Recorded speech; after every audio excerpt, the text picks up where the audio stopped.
Hello there, welcome to Bryan Lomax Movie Talk and my review of Jeepers Creepers 3. Yes, I'm a bit late to this one. I did review the first two films just before this one came out. Given all of the upheaval upon its release and due to the fact that nearly every single review that I'd heard, read, seen, whatever, said that it was absolutely abominable.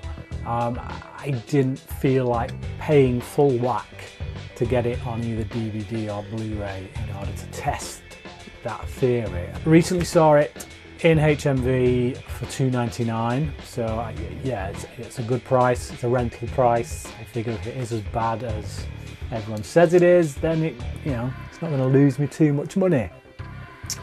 So yeah, took a chance, kind of wishing I hadn't.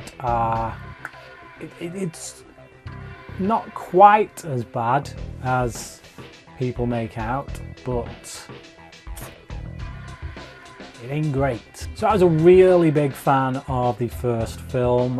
When that first came out, before everyone knew the stuff about Salva, which I'm not going to get into here, but before anyone knew that stuff, I looked at that first film and I thought, this is a director to watch. This, within the horror field, this is someone he's crafted something really, really well done here.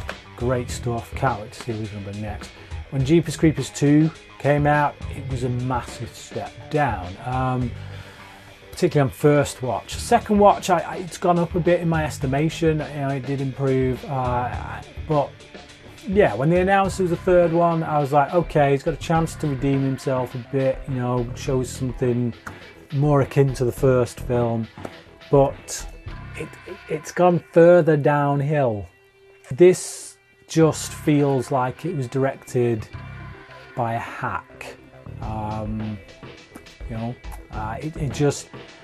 I don't understand the drop off.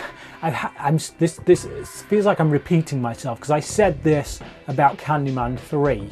The big surprise here though is that it's by the same director. Not only is it by the same director, but it's by the guy who wrote the original film.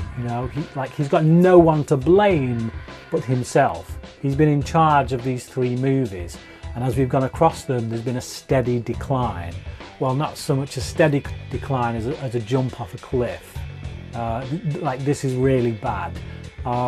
It's all over the place. Really all over the place. For one thing, it's sandwiched between the first two movies. So it's not even a proper sequel, not in the way that we were promised. For years, Salva talked about doing a sequel in which the guy from the original, his sister that survived, would team up with a guy from the second one and they'd get together and destroy the creeper. And it's just like, yeah, we don't get that at all.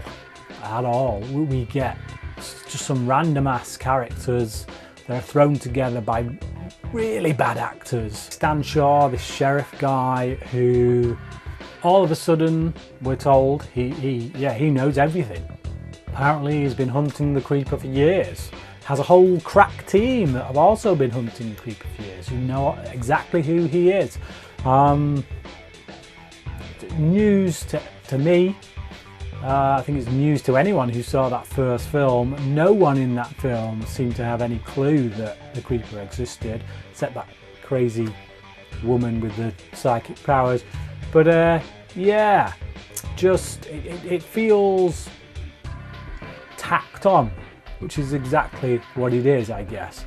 So we get these characters, bunch of teenage characters that, as with many slasher sequels, we just don't care about because not enough is given in their backstory for us to care about them. Yeah, they're just a bunch of pretty faces, some of them not so pretty, that stumble through life getting taken out by the creeper. Too many characters, I would say. I feel like Salva has just opened up this world to all these different characters all of a sudden that was supposed to kind of be following, and none of them really gets truly fleshed out because there's so many of them and they're all there to get picked off anyway. And I feel like actually containing this down a bit like he did with the second film, where it was mostly contained to that bus, but give it more of the class of the first one, which was mostly shot in dark. For a start, who shoots a horror movie in the broadest of daylight? I mean, the broadest of daylight. It's like full-on bright blue skies, you know, for most of this film. It doesn't work. Part of what made that first film work really well was the cinematography, was the darkness, the shadows. They worked to the film's advantage. A lot of it was down to the fact that they didn't have a big budget. They had to hide certain special effects that would have looked really piss poor had they been shot in daylight.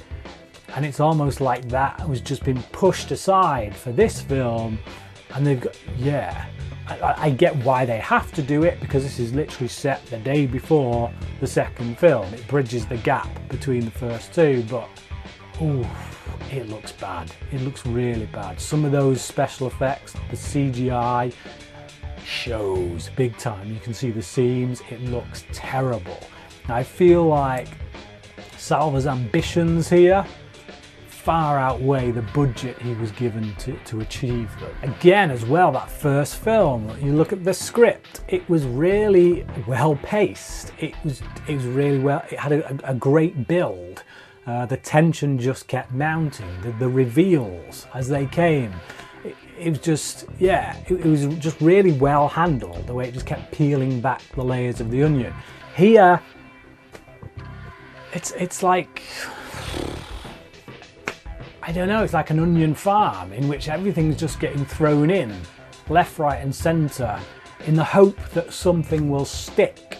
And there's a whole subplot in which, well, it's not even a subplot, it's the main plot, in which this hand of the creeper is, you know, it's been buried by this previous victim from 23 years ago, and the creeper wants to get it back because it proves his existence, and it also gives his backstory, a backstory that we never find out. Despite the fact that we have to witness two characters touching this hand and seeing this vision, being shaken and this, that and the other, and that we still don't get told what they saw. We still don't get to see what they saw. Add to that the idiocy of the second character going through that process, when the first character had done it, could have just told them what they'd seen. So it's things like that that make you just go, what is this script, Salva? What are you giving to us? How did you not see this at script stage and think, needs a little work? It's like a first draft script just went through to production. Are there any positives? Well, I still like Jonathan Breck as the creeper. I still like the creeper as a villain, as a slasher creature. It's very effective. The look of him, again, that performance by Breck, what he's doing under the makeup, and he is under a lot of makeup, but what he's able to do with his eyes, the way sometimes his eyes bulge, they're very white, and they shine out very well from that dark complexion, and they make for some terrifying faces, you know. So yeah, I do like the creeper a lot as a slasher movie villain. I think he's up there, but it's just a shame that he's getting stuck now in these terrible movies. The first one notwithstanding, and again the second one, it still had its elements. It still had some fun moments in it, but that drop off, boom! It's like, yeah, this has just gone completely down the swanny, and I feel sorry for this guy being stuck in this franchise under, Salva's direction. There is a lot more mileage in this franchise, a lot more mileage. There's a lot you can do with this character if given the chance. Now the studios, whoever's in charge of this from a financial standpoint, they need to get this out of Salva's hands and put it into another director, because I do think it is a franchise that can be salvaged. I think this is a monster that deserves better. Any other positives? Well, I'll be perfectly honest. The opening, like 10, 15 minutes or so, I was actually being quite entertained by it. In those opening 15 minutes, I was like, if this is as bad as it gets, then people were way off course. This is actually, it's doing all right for me.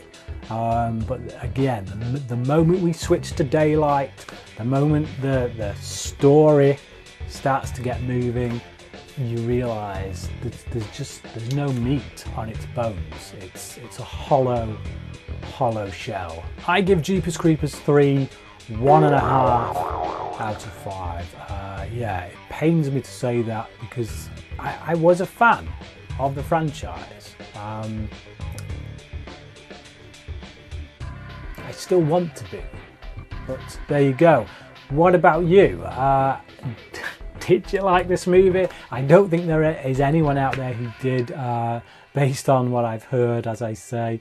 But yeah, whether you did or you didn't, comment below and let me know what you thought about it. And until next time, crack in.